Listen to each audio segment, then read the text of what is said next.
तर पुणे अपघात प्रकरणामध्ये गृहमंत्र्यांचा राजीनामा का नाही मागायचा असा सवाल अनिल देशमुखांनी केला। अनिल देशमुखांनी ट्विट करत देवेंद्र फडणवीसांवरच निशाणा साधलेला आहे। धनदांडग्यांच्या गाडीखाली 2 लेकरं चिरडली गेली असं अनिल देशमुखांनी म्हटलंय।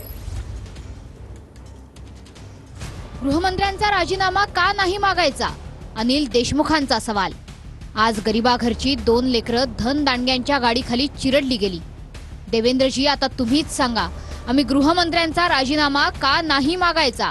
अनिल देशमुख, आमदार शरद पवार गट।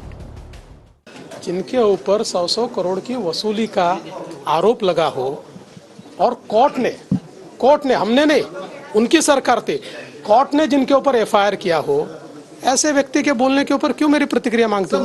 अरे तुमच्या राजीनाम्याची मागणी करतो, माझ्यावर आरोप झाला, हायकोर्टाने काय म्हटलं पहा, सुप्रीम कोर्टाने काय म्हटलं पहा, चांदीवाल कमिशननी मला क्लीन चिट दिली। देवेंद्र फडणवीस साहेबांना विनंती आहे की त्यांनी हायकोर्टाचा आदेश वाचावा, त्यांनी सुप्रीम कोर्टाचा आदेश वाचावा। त्यामध्ये ईडीच्या बाबतीत जो माझ्यावर आरोप झाला होता त्यामध्ये हायकोर्टाने काय निर्णय दिला, सुप्रीम कोर्टाने काय ऑब्झर्वेशन दिले, याचं व्यवस्थित वाचन करावं आणि मग माझ्यावर झालेल्या आरोपाचं बोलावं।